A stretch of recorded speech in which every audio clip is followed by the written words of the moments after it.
Ekolobo moko tatabo moko muluba ndeko na ngai muswahili ndeko na ngai mukongo ndeko na ngai musakata ndeko na ngai motetela ndeko na ngai muyansi ndeko na ngai bikolo biso ya Kongo nde esangisi biso banso poto biangama ekolobo moko bakongomani ya solo solo mbote na bino bisika bozwami kongomani ndeko na bino a tombeli bino bolandi malamu ya émission mboko yo ya nani émission ya baimboka émission ya bakongomani bipai wapi to beta kalisolo ya mboka na biso bandeko na ngai bipai bozali bolandi malamu ya émission mboko yo ya nani.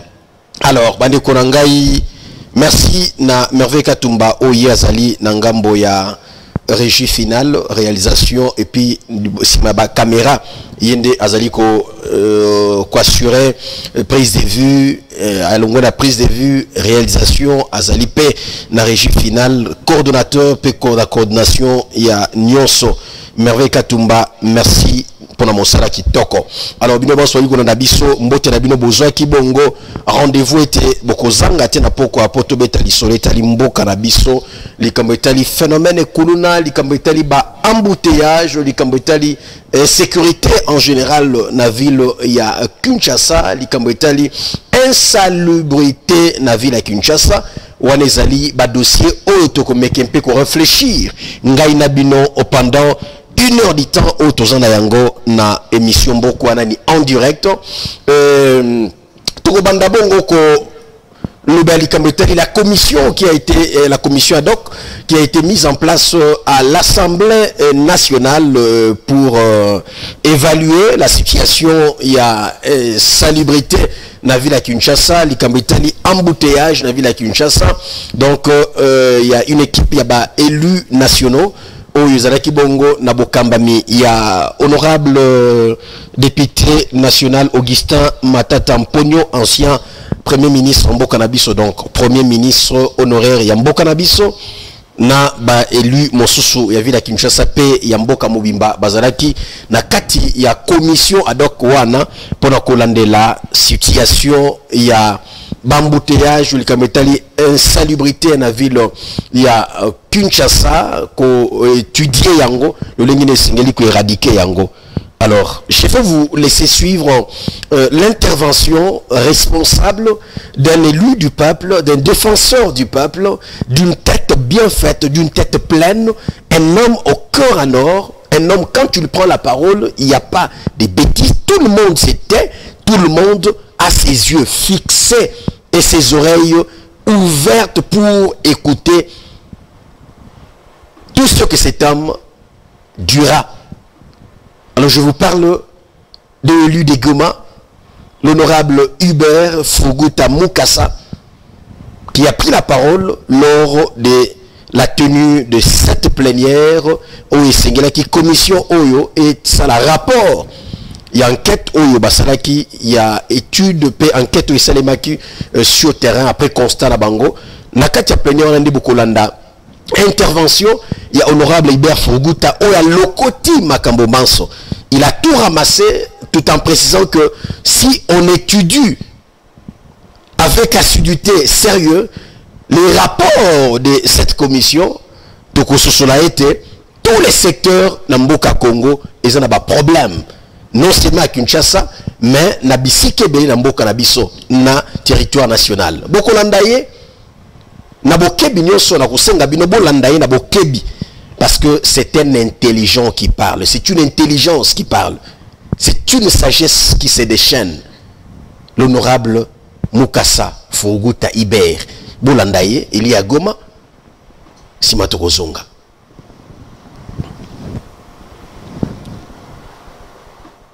Merci, honorable président, pour la parole, honorable membre du bureau, honorable député, chers collègues.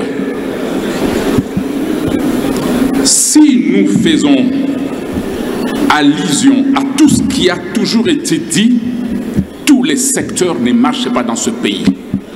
Est-ce que nous évaluons, est-ce que nous sommes conscients du degré de profondeur des problèmes que notre pays a atteints? Est-ce que nous nous rendons compte que nous allons faire des rapports énormes avec des scientifiques. Je salue les rapports de cette commission, il ne faut pas s'en moquer. C'est des scientifiques qui ont écrit. Mais parce que nous ne croyons en rien, compte tenu du degré des problèmes que nous connaissons, nous n'irons nulle part. Honorable Président, la situation de la République démocratique du Congo aujourd'hui, c'est le résultat du comportement négligent de tous les gouvernements qui se sont succédés depuis 2006. Et le peuple congolais est en train de subir. Ceux qui ont eu le pouvoir se sont arrogés le droit de nous confisquer notre avenir. Ils font tout pour vivre, mais ils ne préparent rien pour l'avenir de notre pays et pour nous les peuples. Eux, ils sont protégés. Nous subissons les mal. Parce qu'ils peuvent aller dans n'importe quel pays, ils ont les moyens de l'État qu'ils ont pillés. Mais nous et nos électeurs, nous ne pouvons que subir la dégradation éternelle de ce pays. Je vais immédiatement chuter. Ça ne sert à rien de beaucoup parler pour moi parce que je n'en ai pas l'expérience, je n'en ai pas de capacité, je n'en ai pas les moyens intellectuels. Mais j'ai les paroles. Mesdames, Messieurs, honorables députés, la qualité du pays, aujourd'hui, c'est le résultat de donner des responsabilités aux personnes qui n'en ont pas de qualité. Alors, si les pouvoirs ne travaillent pas sur la transformation de l'homme congolais et trouver les meilleurs parmi les Congolais qui triment, qui ont des diplômes, qui ont de l'expertise, qui ont de l'expérience, qui ont de la matière, mais qui ne sont pas employés, on met des gens en fonction de leurs appartenances et leur amitié avec tel ou tel. Nous n'irons nulle part, honorable Président. Si notre législature veut travailler et veut laisser quelque chose à la République, travaillons sur la manière dont nous pouvons imposer au gouvernement de transformer le peuple congolais à partir de nos enfants aujourd'hui. Parce que les 20 ans à venir, le Congo va disparaître. J'ai dit et je vous remercie. Merci beaucoup, honorable Dubé.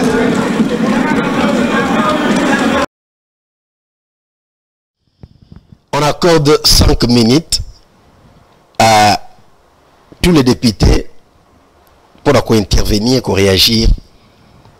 Mais cet homme a pris seulement 2 minutes, pardon, même pas 3 minutes, 2 minutes et quelques secondes pour brosser la situation en général ya makambo ezole kanamboka par rapport ya Ozaki sujet ya mokolowana.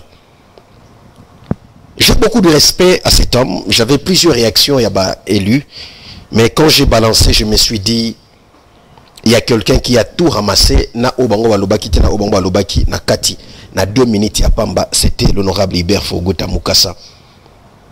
Moi, je me dis c'est bien d'avoir ces hommes, ces gens de personnes comme député national, mais ce sont des gens qui méritent encore mieux. Nabisika, il y a ma prise de décision Mboka Nabiso. Je disais, depuis son premier mandat à l'Assemblée nationale, Nalobango de tout mon cœur, que cet homme avait un cœur pour cette nation, un cœur pour ce pays. Parmi les élus qui méritent respect, parmi les élus, oyo baza na bouanya ya kusakana te pebo lingwa mboka oyo eza bato lokola tata oyo l'honorable Hubert Fogota Mukasa. Je pense que nous aurons l'occasion ya kozana une émission mboko anani soki semaine peut-être avant ici la kozana honorable Hubert Fogota pour tobeta lisolo ya mboka na biso na promettre bino yango na kokota en contact na ye pour te mettre solo en général ya mboka na biso. C'est quelqu'un qui a la matière. Ana makambo bela koloba pour mboka. Alors l'émission Mboko Anani parle de la nation congolaise et nous devons aussi avoir l'occasion ya ko beta lisolo mboka na bayi o bayi mboka o pi bazana maya koloba pour mboka na biso lokola batata oyo. Alors na linga kempe ya mbotolo ba dossier ya opération Ndobo oyo ezaki lancé pa ya VPM ya intérieur pour la koloba na lingala koloba baye obali banyangana kata bali ko sala makambo mabena kisasa bakuno bali ko kata bato esengeli ko pêcher bango koloba bango. Alors yamboto to lobele yango esengeli to zwana nu enseignement oyo ya papa la Moloto, un homme au cœur en or pour le Congo, une richesse que le Congo avait, mais on peut le rappeler, il y a des gens qui ont hérité ces combats. Nous sommes là. mais motona motali ko sala yango bisika ozala makokia ko sala yango ngana li ko sala ko mopandi sango. Alors je voulais partager avec vous cette pensée ou quelques pensées ya papa le moloto dans cela il y a élément autoroutier la bino bon na bokebi na ko zo appelle sima ya kolanda élément il y a ministre il y a justice pour les cambo Italie opération dobo conséquences ba réservé pour na baye onyonso bali ko sala kuluna tolanda élément papa le moloto sima to kozonga merveille katumba ni ko yamba Bokanini ekoyamba kiti l'Afrique centrale ya ngwa nezo kita la Congo et kita penza acheté kita et Dieu a ouvert les yeux, il a commencé à parler. Dieu a cherché et a trouvé. C'est pas que Tommy Thier ou bien Tommy Pessi. Non, Dieu a trouvé, il a pensé que ce peuple-là va servir à mettre de ça, maintenant plus de sang, pour accomplir les derniers péripéties prévus dans le plan apocalyptique de cet univers. Donc tout ça, et je pense que ce choix-là, ça peut paraître banal, ça peut ne pas. Vous savez, Dieu n'a pas besoin de votre incrédulité pour faire ce qu'il veut. Il est Dieu, il le fait souverainement. Tu peux ne pas croire. Je me demande quelle foi Lazare avait quand il était dans sa tombe. Quelle foi Lazare avait. Il a obéi à un ordre, il est sorti vivant. Peu importe la foi des Congolais qui tanguent aujourd'hui, à cause de l'ampleur des événements, ils ont arrêté de croire. Parce que peu importe l'intensité de l'incrédulité. Mais nous voyons le contraire au quotidien. Justement, vous savez, vous n'êtes pas obligé. Sinon, on ne définirait pas la foi comme étant la démonstration des choses qu'on ne voit pas et qu'on espère. Quand tu ne vois pas quelque chose, mais tu continues à espérer, c'est que quelque chose existe dans un état latent, dans un aspect surnaturel, et ça a déjà coexisté. On ne peut pas se dire que pour que l'on ait ça, il faut dans nos monango. En ce moment-là, tu annules la foi. Nous sommes appelés à marcher dans cette histoire avec la foi. Et une foi comme une montagne inébranlable qui vient de la part de Dieu. La foi de Dieu. C'est-à-dire quelque chose qui sort de Dieu et qui nous donne les raisons de croire et d'espérer d'arriver à atteindre nos objectifs. Congo et Ponama. Et au Ponama, parce qu'aujourd'hui, ce que Dieu veut faire par le Congo, j'ai entendu des gens dire que non, programme est Dieu n'a pas un programme pour le Congo. Il y a des pasteurs même qui se sont levés pour dire non, c'est vrai, mais quand Noé parlait, personne n'a cru. Il n'y a que les animaux qui ont cru et sa famille. Comment tu vas expliquer que d'une part il y a un programme pour le Congo, mais d'une autre part tout le monde a des problèmes, des difficultés, et on dirait apparemment rien n'avance, désordre, pas. Tout ça les 30 minutes les lots dans parking à Molar. Kaka poto bima na parking à Ipene, to bima côté il y a magasin, maman a désordre. Quand on voit tout cela, on se dit est-ce que Dieu est toujours au contrôle dans ce pays? Est-ce que les choses peuvent encore changer dans ce pays? Ce serait contre la nature de Dieu de croire qu'il n'est pas au contrôle. Ce serait contre la nature de Dieu. Il est au contrôle de tout. Vous savez, ce qui fait que Dieu soit Dieu, et pourquoi on a dit tout est possible à celui, pourquoi on dit il est le Dieu de l'impossible? Parce que l'impossible semble diriger la vie des hommes. Pourquoi on dit rien n'est impossible à Dieu? Parce qu'on reconnaît quand même que des choses peuvent paraître impossibles, n'est-ce pas? Pourquoi Dieu nous associe dans cette pensée de sa gloire en nous disant tout est possible à celui qui croit? C'est-à-dire nous pouvons nous retrouver devant des choses qui peuvent paraître comme un rêve. Mais on rêve, nous croyons, parce qu'il est le Dieu qui change les rêves en réalité. Si vous ne rêvez pas, vous ne réaliserez jamais votre rêve. C'est ce que moi je dis, il faut avoir, bien sûr qu'il faut avoir un rêve pour notre pays. Si vous ne rêvez pas, vous ne réaliserez jamais votre rêve. C'est pourquoi il y a des gens qui n'espèrent pas arriver, quelque part il arrive, il ne sait pas ce qu'il va faire. Lorsque vous n'avez pas vécu avec en votre tête le leitmotiv de réaliser quelque chose et qu'on vous place dans les conditions telles que vous le réalisiez, vous n'êtes pas prêt à le faire, vous ne le ferez jamais.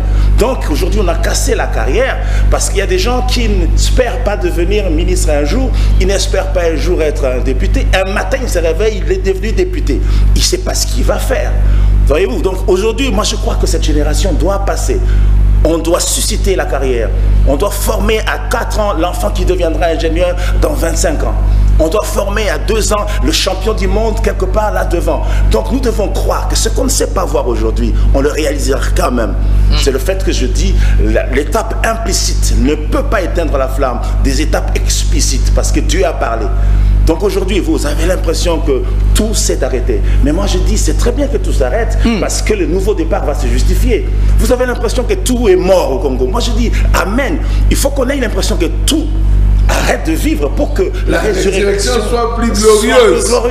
D'ailleurs, tu le dis à la page 17, na rappelé Bandekonios, rendez-vous lobby à 15h30, na boulevard Triomphe. Très bien, très bien, très bien. Venez de suivre le point de vue de Papa Lemoloto. Ah non, non, non.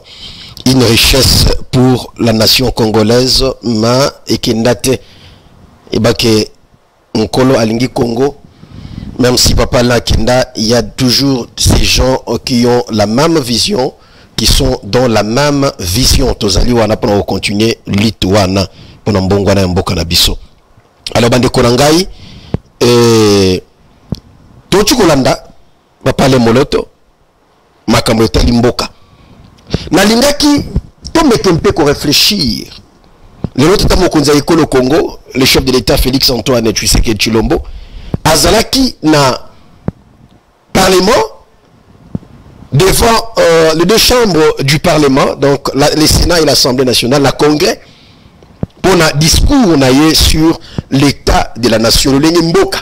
Discours état de la nation la gisinini tata mokonza ekolo Congo akendeki kosala restitution lolenge bakambaki akamimboka na ne oyo kobanda ebandeli ane kino na ne tokomi na décembre ane ezosila lolenge akambaki ekolo epa ya bana epa ya ba représentant ya peuple donc epa ya ba peuple na nzela ya bakambi ya ba représentant na ye babengi ba députés nationaux ba élus du peuple.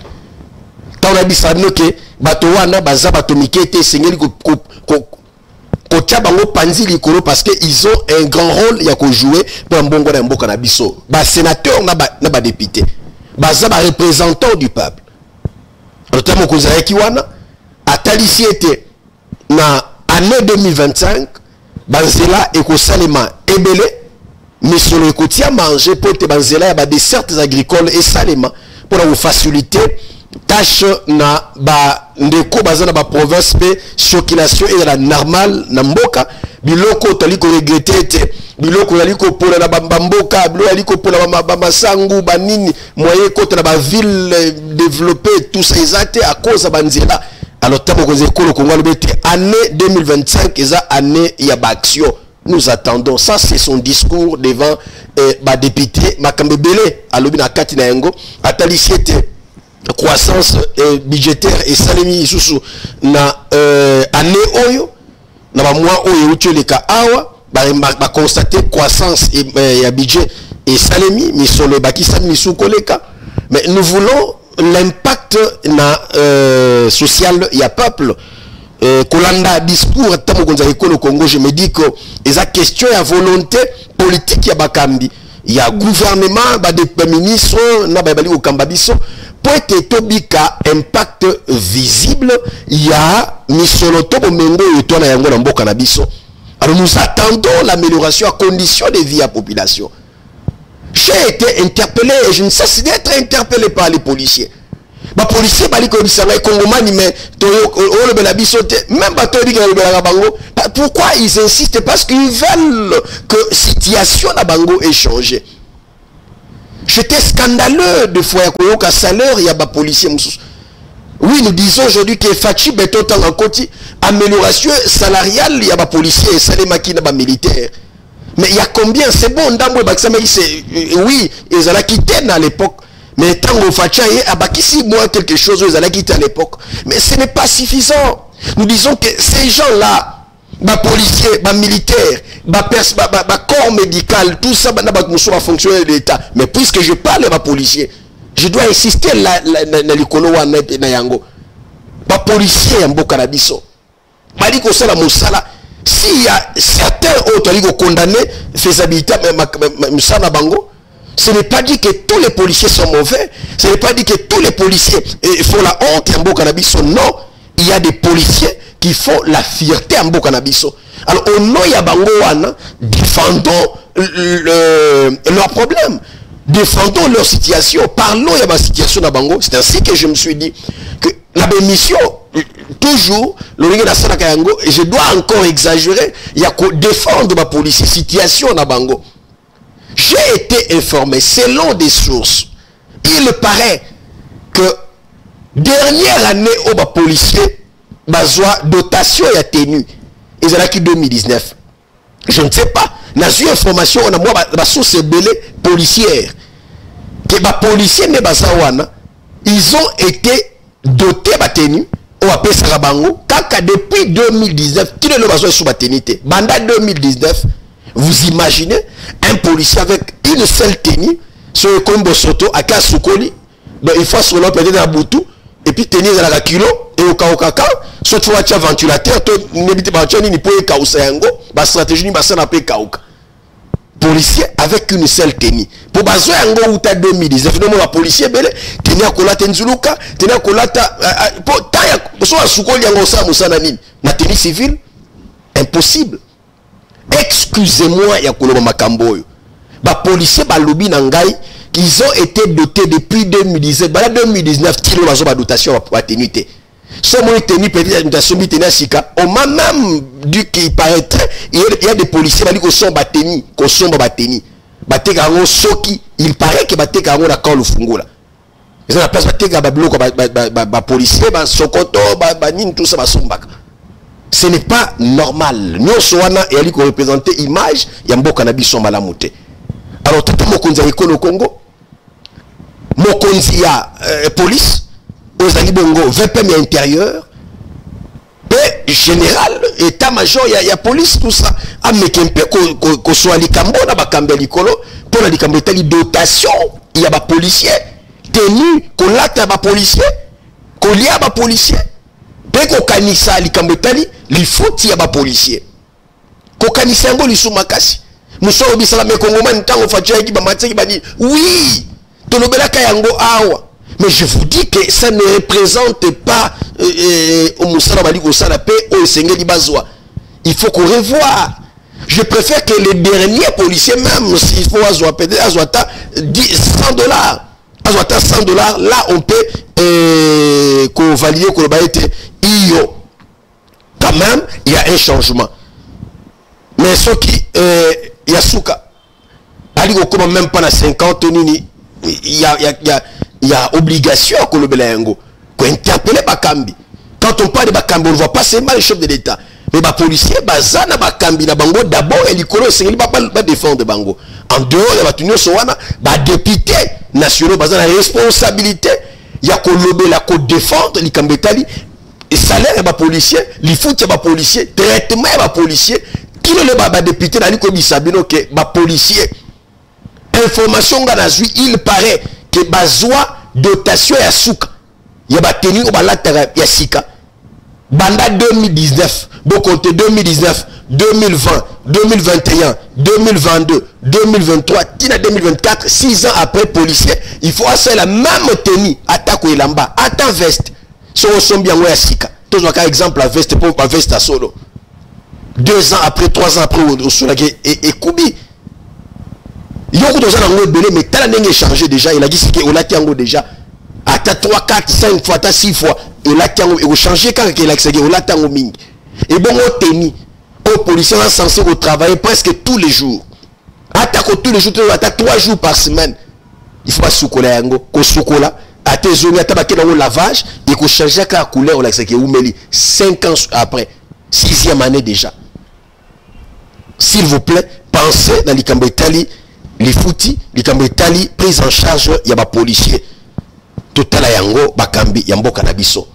Alors tolongwa wana mokano ezoma kepa ya ministre intérieur to lebela ki mikolo elekia mingi likambo Italie insécurité la ville ya Kinshasa.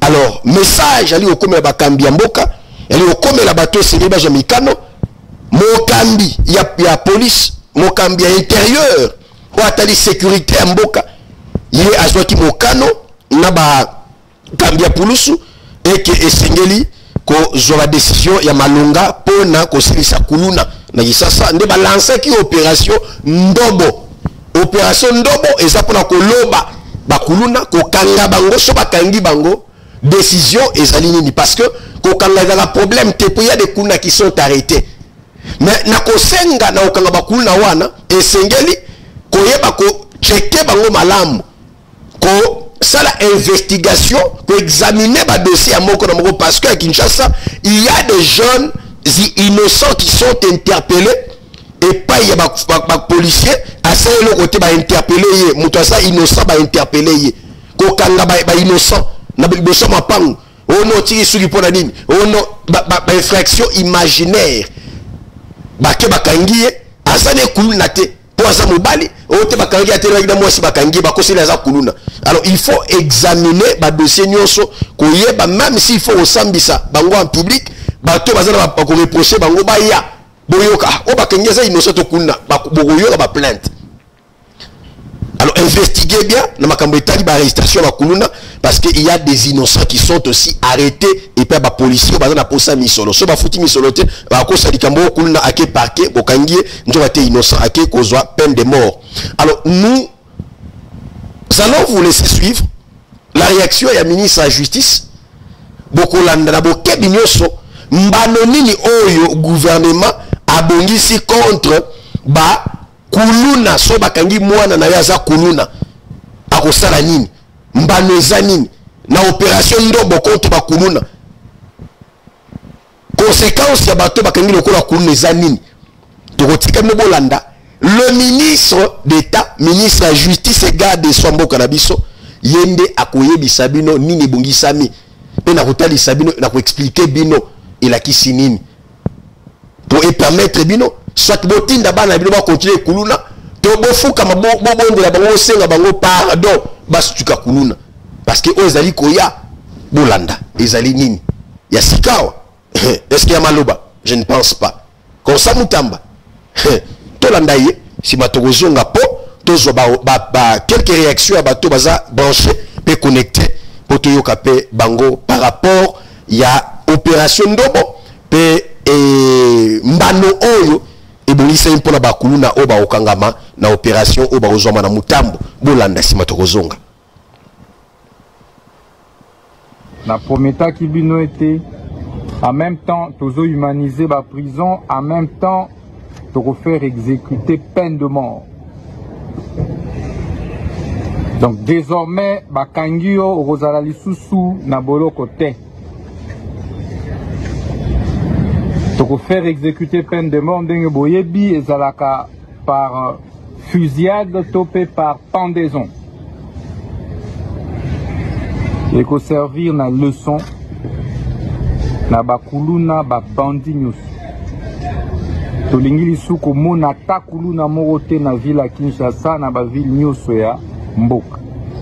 Voilà message oyo nalingaki na pesa bino bosambela déjà bosenga déjà pardon na nzambe na bato oyo bosalaka mabe. Merci. Oh, 24 personnes. 24, hein? 24. Oh, il faut les photos 24. Ah, 24.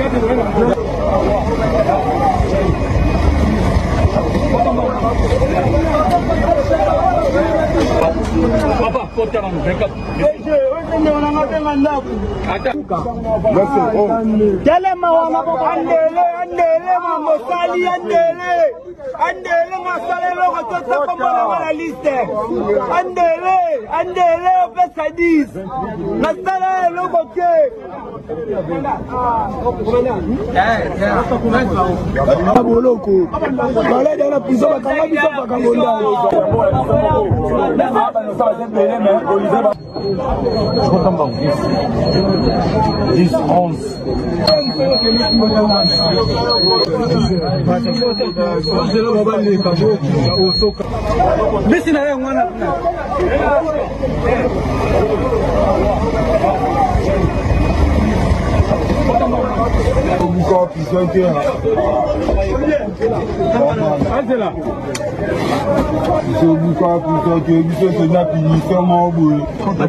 Très bien. Très bien. Très bien. Très bien. Boulandi, réaction, il y a ministre d'État, ministre de la Justice, Constant Moutamba. Le lenge a lobby par rapport à Bakuluna ou Bakangami. Ou Bazwami. Parce que désormais, le ministre a lobby wana. Bato Bakangama. Bako subir peine de mort. Bako kota boloko te o bake boloko bakosala bakateli bango bakufela na boloko te. Bako ne exécuter bango. Il a dit si balongoli bango na kisasa bakena bango na place mo isolé na les autres provinces ou bako beta bango beti bango ta le bakundami ego sale mabongo. Et moi personnellement je soutiens parce que ngai na bana ko soni à opération du coffre qui la même opération du coffre de bout en bout ta babeti na miso bato bolali. Mais oh quand même peine de mort balongoli bino bakena binale famille bobo sana bo mona bango li soutien. Alors bande konangai comment et pas inabino vous réagissez par rapport à Mokano Oyo et Zwami pour lutter contre le phénomène Kuluna na Kinshasa et Singeliba exécuter peine de mort désormais na ville à Kinshasa. Namboka na biso so bakangi Kuluna ako subir peine de mort. Donc akende motako ako betama ako zwa yayembano Oyo et Longobani. Ndemolandi tata ministre ya justice Constant Moutamba alobi yango atalisi yango esengeli kobenda bana matoi papa benda bana mwana matoi et bino population apprenez à dénoncer phénomène Kuluna, à dénoncer le Kuluna. Bomona na parcelle wana Bakuluna bazalaka mama benga biso ko pesa tata kombo na ote to na posa kombo te le baka na bengi bino esika tel biso awa tout ça to obengi biso ata olobi na bengi na masina me obi ke nazalaki na kimbanteke na avenue tel tout ça o localiser le pangu wana baza Bakuluna dénoncer yango bipai Bakuluna bazali ko bomba bango te dénoncer obi adresse pesa biso adresse na émission mboko anani. Le lenge ba agent de l'ordre tata général Blaise na ba service bali ko landa émission mboko anani bakozwa information ya maye oyo mali koleka na mboka bon sosola ete solution ekopesama. Alors ensemble à l'unanimité biso banso to telema to contribuer pour la éradication ya Kuluna na Kisasa. Ngai nali ko sala part na ngalo ko mopandisango. Je fais toute une émission, je viens, je dénonce pour l'intérêt ya mboka mobima biso banso. Alors biso banso sala yango. Bino toza ko subir Kuluna wana boyebi pasi nango. Ya moto ya ko sala ezali ko dénoncer yango. Bisika Kuluna ezali dénoncer benga dénoncer yango. Awa mokano ezwami contre Bakuluna. Alors ya moto ezali ni. Ya moto ya ezali ete bino boye bako dénoncer bato wana. Boye bako tangela biso bisika bakutanaka. Bisika bamelaka badiamba. Bisika basanganaka. Bo tangela biso yango ekosunga biso bandeko na ngai ekosunga biso. Ekosunga biso ekosunga l'État po ayeba kozwa mikano oyo milongobani contre bato wana.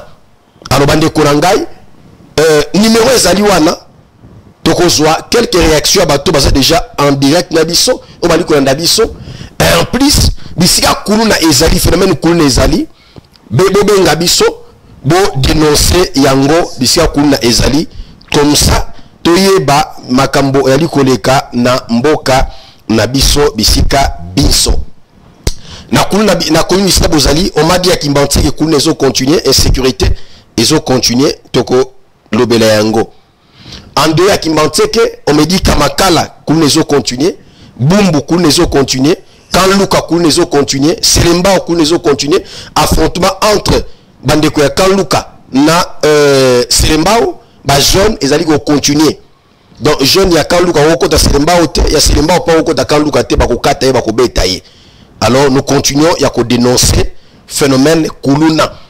Malgré ba décision mikano oyo ezwami esengeli to dénoncer poto sunga l'État congolais na likambo wana tozwa ba appel na nzela bandeko na nzela ya singa o bali kolanda biso.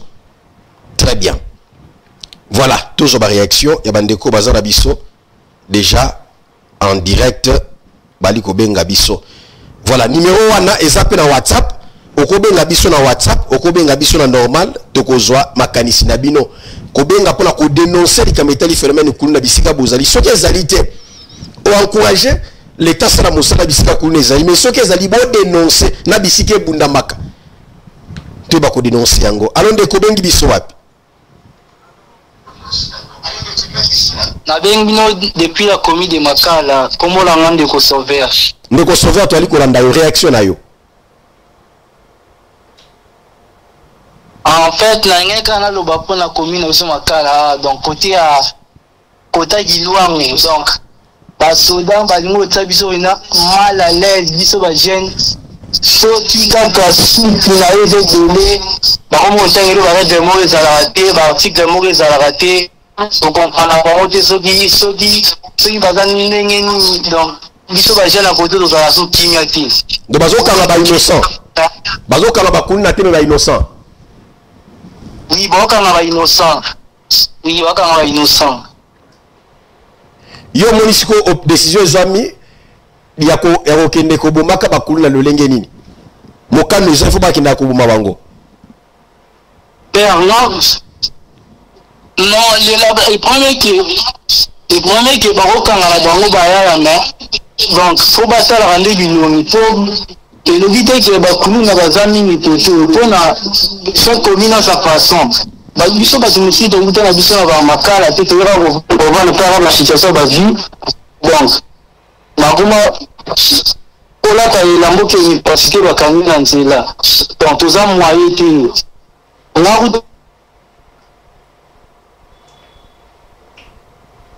voilà, tous on est comme sous. Alors on est comme une swap. Allô? Ouais, bonjour, bonsoir. Mbote mwana mboko même biso na commune.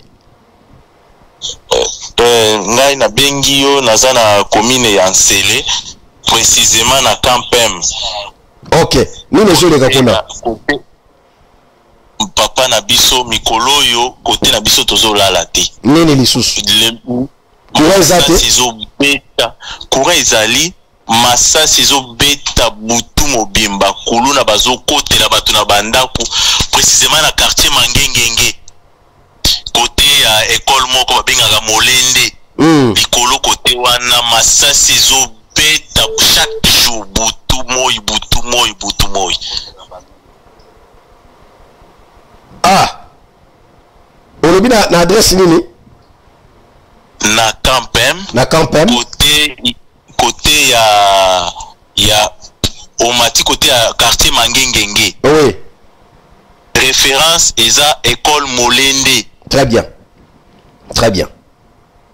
Quartier wana tozo luka kutu no bato district na biso ya Campem o ezawa na ebité so baza au courant ou pas mais sinon tozo la te bazo kotela bato bazo yiba bazo botola biloko na banda ku masasi ezobeta moyen te. Donc la police bazo beta masasi pour la kokimisa bakuluna. Non, bango nde bakuluna bazana minduki. Oh. Donc la police ne baza à la base. Ba policier tozo ebate bazo yate et puis masasa nezo beta otika lo mona jamais policier aye ko pembeni ezaka kimia tina ningi bato na ba okende eloko ekozala te lobi ba koteli mama moko ezaka en face na biso mo tozali kutu ko banga e bati biso ti et passer bali de 1h à 3h du matin policier tika lo ko mata wana te. Oh.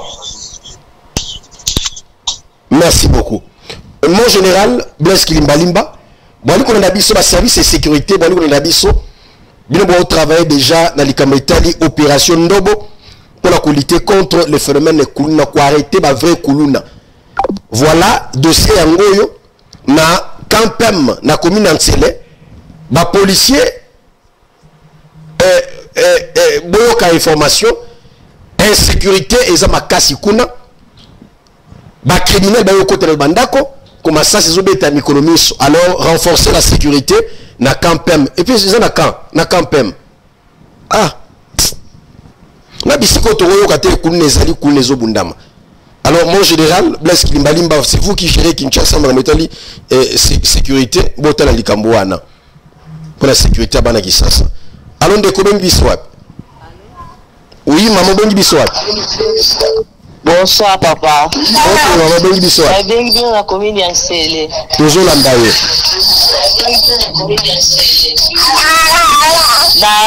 Dans quartier Faubank. Les Faubank, ok, toujours l'andaye, maman. Les Faubank. Oui. Papa, biso koto toza kimia te. Nini lisusu. Kuluna, pardon. Kuluneleki. Ceux qui étaient barabe na ba américain koto ya donc tozanga c'est banda. Ba pesa na ba kombo barabe na ba américain. Kana bango te bakubanda ko bunda na ko bunda. Ah. Donc toza penda kimia te na kata quartier. Donc to pesi basango to kina la police to lobby. Donc bayaka na bon kutu te basodan kutu ko prendre basala ka auto basala ka te. Bafuta ka bango to bafuta ka bango te. Donc tozo baye pena mamba basodango. On dirait ba coopéra kana ba kulu nango e ata bo bakangi ba bakera la police. Batiki ba.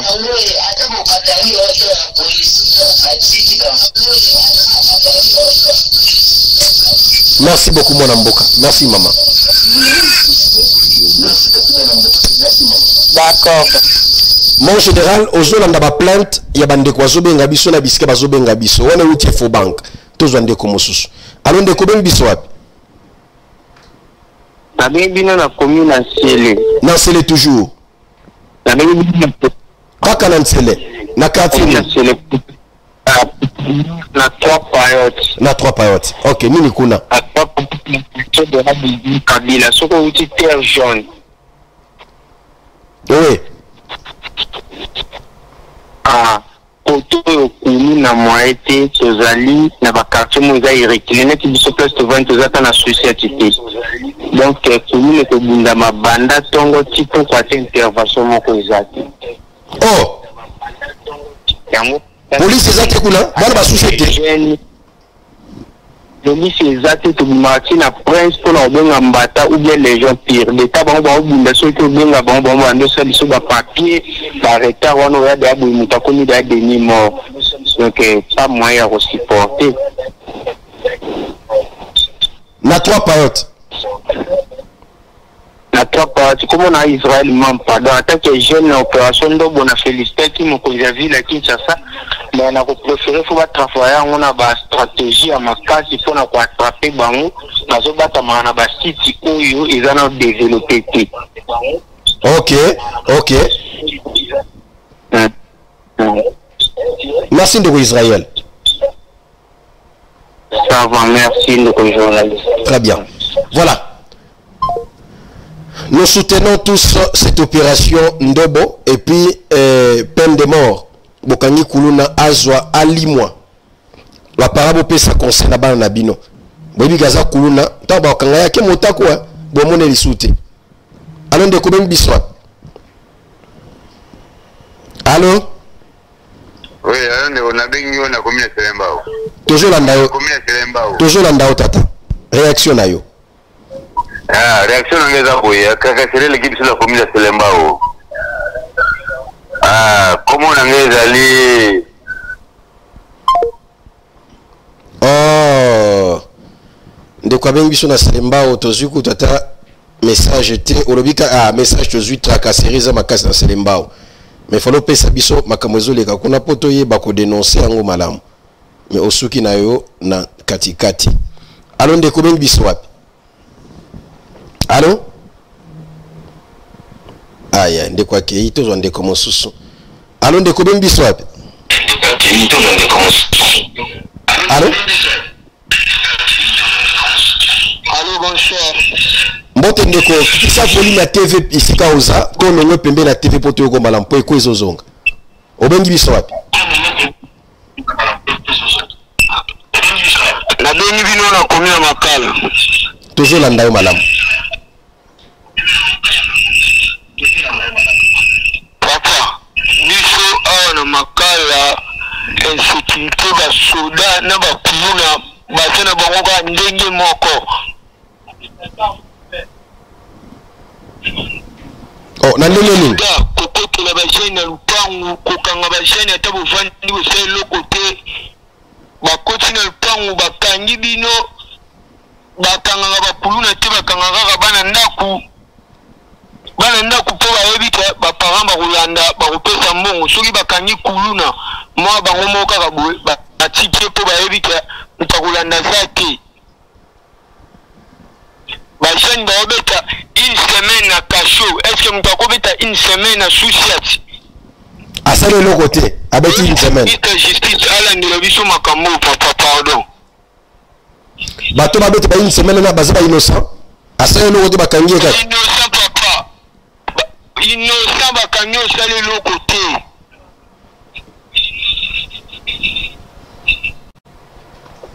Merci de Konangai.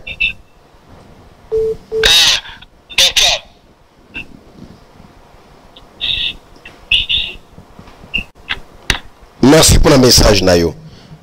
Voilà, les commentaires ba innocent, ba arrestation ba innocent. Bolandela yango, mini VPM intérieur, bocha rigueur na likambo wana. Ko bay oyisa ba policier, baye ba ko identifier bato okanga. Moto asa innocent bokangile nini? Moto asa le côté bokangile nini? Alors boye ba ko kanga bato baza ba vrai kuluna et puis so bokangi bango mbanole bolobi wana peine de mort balimwa. Tout le monde a bango soutien na mboka na biso anti valeur. Alors de combien biso wat?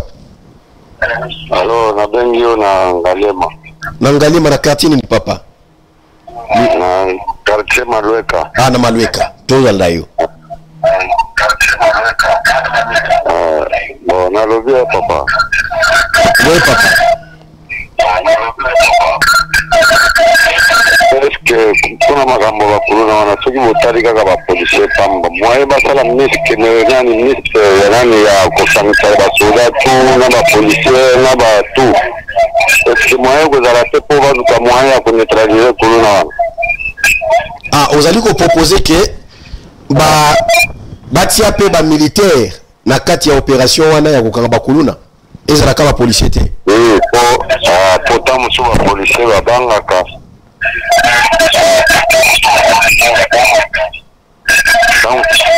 Nde yango wana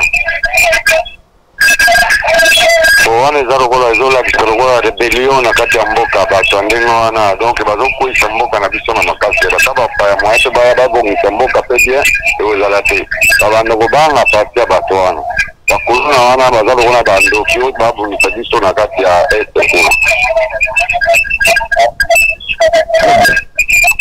Merci beaucoup Kata. Merci beaucoup. Babi singa pela malonga kuna sécurité za makasi bakuluna. Makasi venga. Merci beaucoup Togo dénoncer Togo Limbate. Très bien. Tozo ndeko mosusu va bengi biso na Malweka. Aloba mekana ko sala mélange. Il y a ba unité ezalaka policier ba tchapé ba militaire pourquoi pas ba ifa des ba kota na opération alors ndeko ben biso wapi.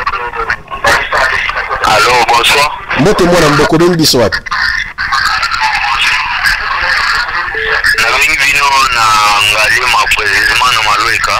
Est-ce qu'on l'a pembé la TV, on l'a pembé la TV poto landa pe makier les ozonga. Poto yoko malambo on l'a pembé la télévision. Ok, très bien. Donc, si vous avez biso, on a pembé la télévision pour tout l'ando bien. Parce que tu as posé ça, tous les messages, c'est très important. Tous les pour Nayango, les messages, tous les awa, ezo kende. Et si mon ami sera que émission beaucoup anani et la namageti pas batouana tout le belak. Auto dénonce makamboa. Allons de Kobengi biso wapi. Allô. Mbote mwana mboko bengi wapi. Na bengi bino na commune Chele na quartier Mpasa. Na Mpasa. Nini biso kuna?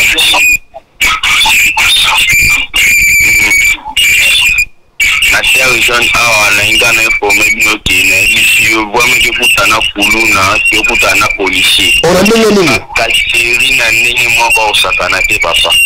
Oh. C'est va policier donc il va zo moto la kokanga donc moyen zate a jona ani.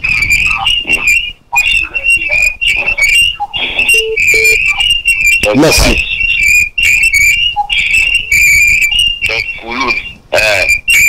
opération na bango bakanga bakuluna baotika bakuluna okuta mwa musala boye mwa mbuteyage okota mwa retard bokutani na bango boye papa donc seke mwa ete.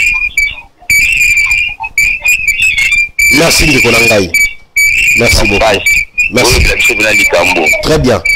Mon général, Blaise Kilimbalimba, benda matoi na ba policier, baye bakotala nan bakokanga. Et ça na bakaki na cop. Qui ça c'est ça cop? Congo za cop mutaki na cop.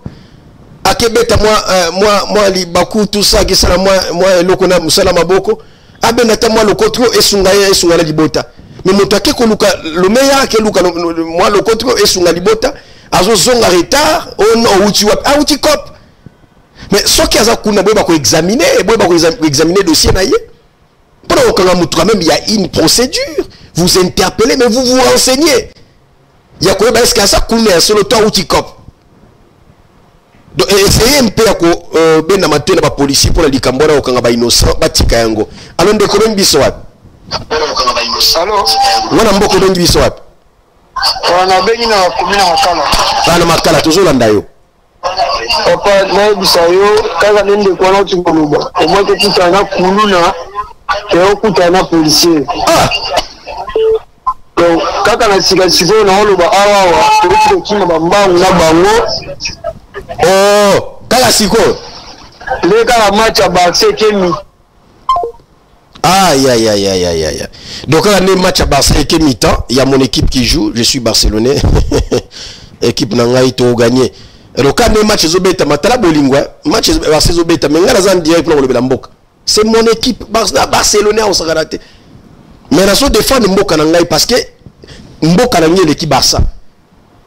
Souffrance ya bande konanga makametali kuna vont mena sacrifier ngo Barça qui na sacrifier ko défendre mboka ndeko nangai. Pour la Congo tokoloba pe tokoganga. Alors ndeko ben biso wapi? Allô? Allô? Oui, ndeko ben biso wapi? Na kaseta na lebe boye. Ana kaseta. Na kaseta. OK, toujours landa mapinga.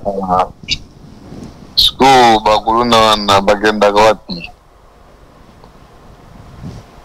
Liboso banako tia bango sur la boloko, mais si ka wa mokane ezwami pas ministre de la justice ba kota isu boloko de so ba gagner kuluna, il faut peine de mort, il faut pas exécuter.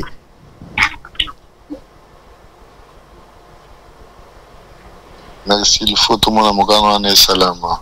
Bonne leki. Merci beaucoup.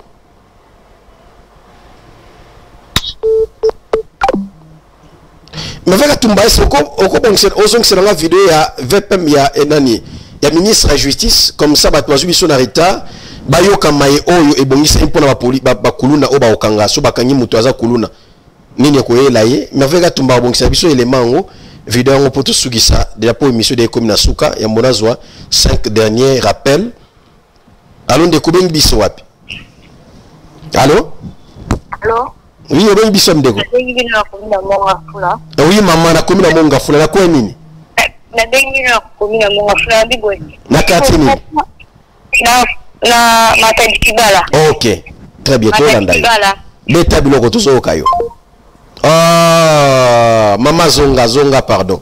Benga biso na WhatsApp na numéro wana ozana se obengeli biso, benga biso na WhatsApp to na poster ba mutabengi so matadi kibala to yoka ye. Tozo message na yo. Oui, allons de Koubeng biso wapi? Allô? Oui, allô ndeko. Oui, tata bengi biso wapi? Nala komina Selembo na katika lunga. OK, toujours landa tata. Boni kuna. Ah, nalobi biso awa kakeseri na basoda ya Keluwangu. Ba policier to ba militaire.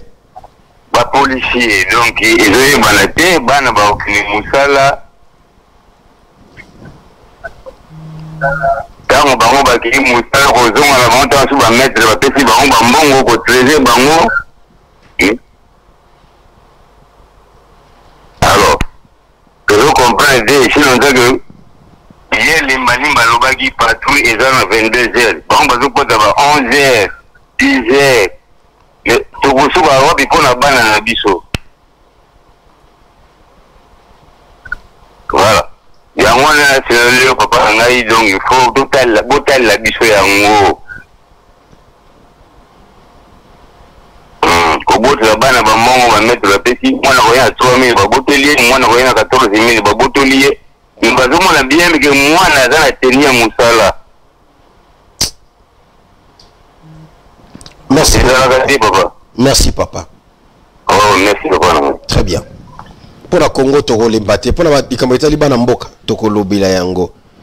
Alors ba balanda kite bozwa o ebongisa mimbando ebongisa. Alors ndeko bengi biso wapi? Bonsoir papa journaliste. Mbote tata bengi biso na commune nini? Na bengi na commune Ngaliema na Kamonganga. Tozolanda yo. En tout cas papa to sepeli na mesiro l'état a joué eza malamu. OK. Alors basunga biso na Kamonganga kobanda DZC kobima pompage. En tout cas bacha ba elema penza oyo bakoki kolongola bakuluna oyo mutu nyonso so bakangi kuluna para na soki apusani pembeni bakanga e parce que baza complice na bana na bango ki bayebi ki bana na bango bazosa ki kuluna bango bazobomba. En tout cas merci na sepeli. Merci tata, merci pour la réaction na yo. Très bien. Merveille Katumba pesa bango élément ministre ya justice ba balanda kiti balanda mai o bongisa mi contre ba allô de commune biso. Allô? Allô? Obengi biso ndeko. Obengi biso wapi? Connexion ndeko eza mabe. Merveille Katumba pesa ngai élément connexion eza mabe ndeko. Tala connexion na eza mabe ezo calé. Alors ndeko Merveille Katumba pesa biso élément to la balanda kiti balanda mesure oyo ministère à justice et l'état zui. So bakangi bakune eza nini? Eza sous boloko. Est-ce que eza sous o makala boloko?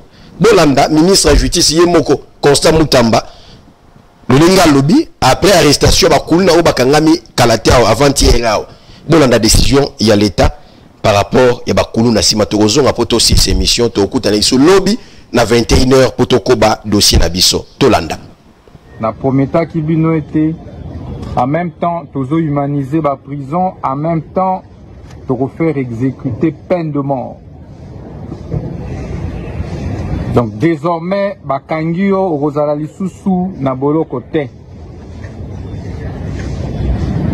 To faire exécuter peine de mort ndenge boyebi ezalaka par fusillade topé par pendaison.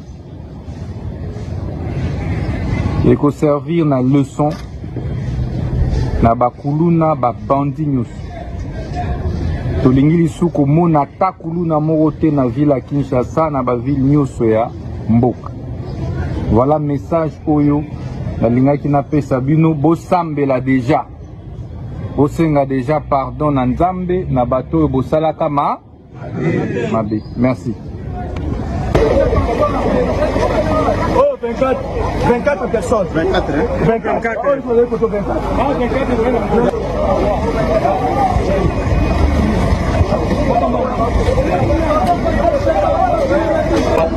Papa, faut te rendre 24. Telema wana andele mamosali andele masale loko tota komona na liste andele pesa 10 nasala loko ke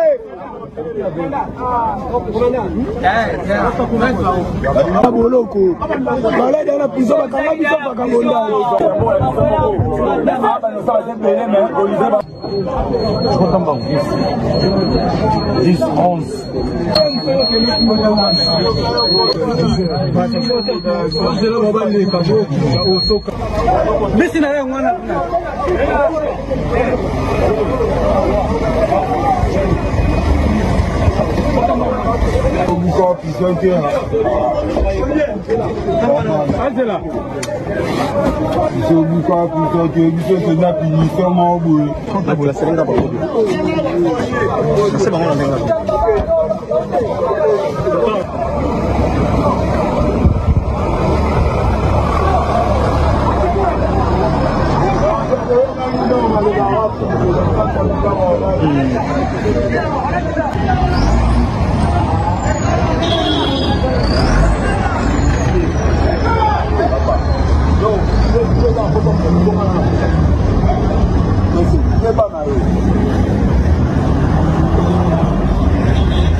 Voilà.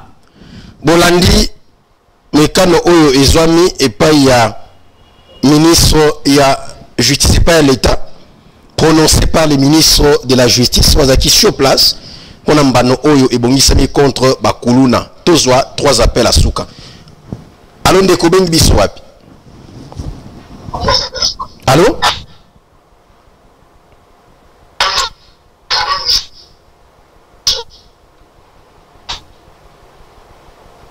Ndeko oui, toujours l'andayo. Appel connexion de la VNT. Oui, allô? Pesa biso message. Oui. Aïe aïe aïe. Ndeko Selembao problème eza na connexion na yo. Alors ndeko bengi biso wapi?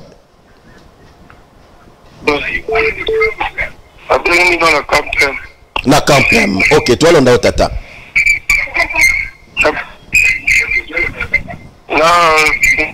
na makambo ezosala mao nasepeli na pleine na bino bosali wana nasepeli nango ekontinue bongo peine de mort hein? Pleine de mort ekontinue bongo na quelque part koto likolo bapolisier bazotambola kobeta masasi kuluna bazokota ve babotola bato biloko na kati ya bandako wana epa na bino kuna na côté ya Campem. Na Campem na likolo kota mangengenge. OK, ndeko mbele ya bengi so ici zo likambwana. Merci beaucoup ndeko. Ndeko zo benga biso na Selemba wa connexion les aka bien te oui ndeko. Allô? Tu nous fais passer le temps ndeko nangai. Allô ndeko bengi biso. Allô? Allô, bonsoir. Mbote mwana mboko bengi biso wapi? Na bengi na commune Ngalema. Toujours landao tata, réaction na ozanini. C'est pour moi. Na bengi pona insécurité za biso na commune Ngalema. Bakulu na bazo uta na ngambo ya hôpital ya sanatorium. Ngalema na Kanluka, longa pembe na TV. Na Kanluka. Teza Kaluka te. Soko za na sanatorium oye na Kinsala. Libulu ya Kinsala okati ngambo ya Ngalema. OK, très bien. Naidi yango. Insécurité za kuna makasi. Bakulu na bazouta ngambo ya Selemba onde bayaka ngambo na biso. Ba américain na Congo ya bale Kombo na bango ba américain. Merci de Konangai. Eki na bango ndi ba iBoss. Merci beaucoup. Très bien. Ngai moko de team police na okanga na makasi kaka na ve na ngamoko. Nazo uta musala kozonga 21 soda zo kanga na pam. Zomo insécurité za Merci de Konangai. Message nele qui appelle nous chama kilele. Fallait au kata téléphone sur la TV. Merci de Konangai. Alors tu écoutes la lobby à 21h, on a biso si koki déjà aussi c'est mission si ça va 22h juste. Tant on a biso si koki déjà. Merci Nabino sur ndaki biso. Merci à l'honorable Patrick Mouniomo, élu de Goma. Donc lui là c'est parmi ces élus qui méritent respect.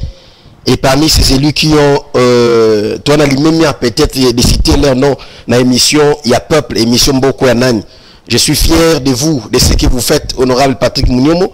Vous vous battez pour l'intérêt, il y a Peuple, en défendant par les œuvres d'un député, par les responsabilités ou les prérogatives du député. Vous faites ce qu'un député doit faire, c'est ce qu'on appelle défendre les peuples et aussi être derrière la vision du chef de l'État. Sans le dire, sans le proclamer, mais nous, journalistes, qui investiguons sur les collaborateurs du chef de l'État, nous savons que Patrick Mouniomo est parmi ces collaborateurs du chef de l'État qui sont sincères en accompagnant le président de la République dans sa vision du peuple d'abord.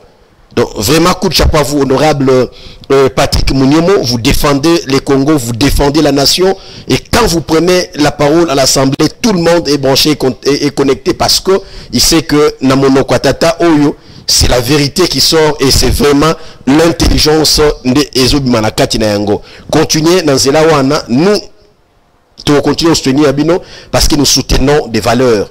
Vraiment, coup de chapeau à vous, honorable Patrick Mouniomo, meilleur et véritable collaborateur du chef de l'État, véritable allié.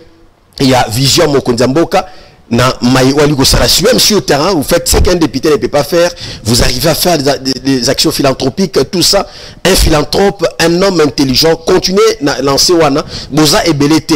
Et le peu au bout de Bango, Togolembate, Yakolobela Bino. Donc, coup de chapeau à vous, honorable Patrick Mouniomo.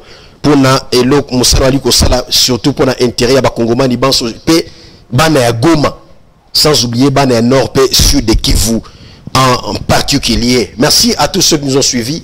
Merci na maveka toi pour musala kitoko.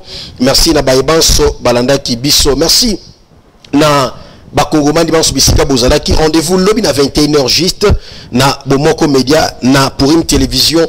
Pour la émission la binomboku anani balipso na état tapé les autres continuer to ko vous avez noté pourtant ou c'est to kuta la lobby na 21h juste en direct to continuer le bela dossier na biso ko dénoncer yango to tia pression ko dénoncer pour tous la solution na yango parce que kuluna eza urgence ya ko sakana te faut te dénoncer pour éradiquer yango et puis ba policier kuluna obalaki ba teni mais bazana mentalité ba kuluna. Il faut te dénoncer bango parce que nous voulons que les Congo, peuple congolais, abika malamu na mboka na ye. Ba Congomani babika malamu na mboka na bango. Alors je voulais souhaiter comme ça joyeux, heureux, fabuleux anniversaire au père de ma soeur Lauriane Mouya et papa Marcel Mouya. Papa Mouya Marcel, joyeux anniversaire à vous papa, fabuleux anniversaire, heureux anniversaire, Djileji Boadjumpe et papa Mouya Marcel, Congomani Atombe Bino Mbotama Elamu, Mbutukuli Mbote à vous papa, le père de ma soeur Lauriane Mouya. Donc papa Totombe Bino Mbotama Elamu, Congomani a souhaité Bino Mbutukuli Mbote, papa Mouya Marcel. Alors, et ceux qui ont en tête au succès na carnet ou anniversaire na ko souhaité joyeux anniversaire depuis Bruxelles, Anselme Mavola qui totalise 8 ans. Donc Diledu Boadjimpe Mbutukulu, il y a Mbote Mbotama Elamu à toi Mavola Anselme Mavola Totombelio Mbutukulu Mbote Diledu Boadjimpe Anselme Mavola tikete mibu 8 ans au kokisi et memelayo sagesse lisusu intelligence et baksama au distinguer na maino sokosala transition joyeux anniversaire Merveille Katumba pour honorer les bébés les sous-bébés les grands Anselme Mavola.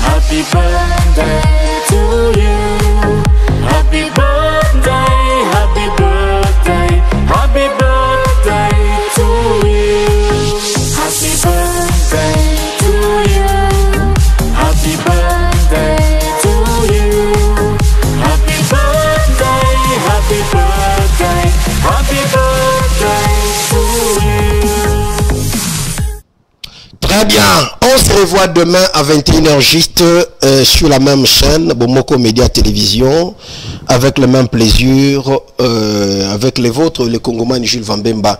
Merci à mon OPJ, na Yasolo, mon papinga, Likosala, Monsala avec fierté, na Pessie Mbote, et Nazali fier, ya Monsala Oye, à Likosala, Ponamboka, Nabiso. Merci na Bayi Obali Kosala Monsala ya Boanya pour intérêt ya mboka na biso ba policiers nous bali ko sala musala bien ba autorité bali ko sala musala bien vraiment coup de chapeau na bino boza ebelete pambata to di ko dénoncer mabe ya malampe bazali. Alors nous sommes fiers de ceux-là qui font un bon travail pour intérêt ya mboka na biso. Merci à tous, que Dieu bénisse les Congo, que Dieu bénisse tous ceux-là qui nous ont suivis. Rendez-vous demain. Merci Merveille Katombo Moussala Kitoko et merci à tous et à toutes. Au revoir et bonne soirée à toutes et à tous.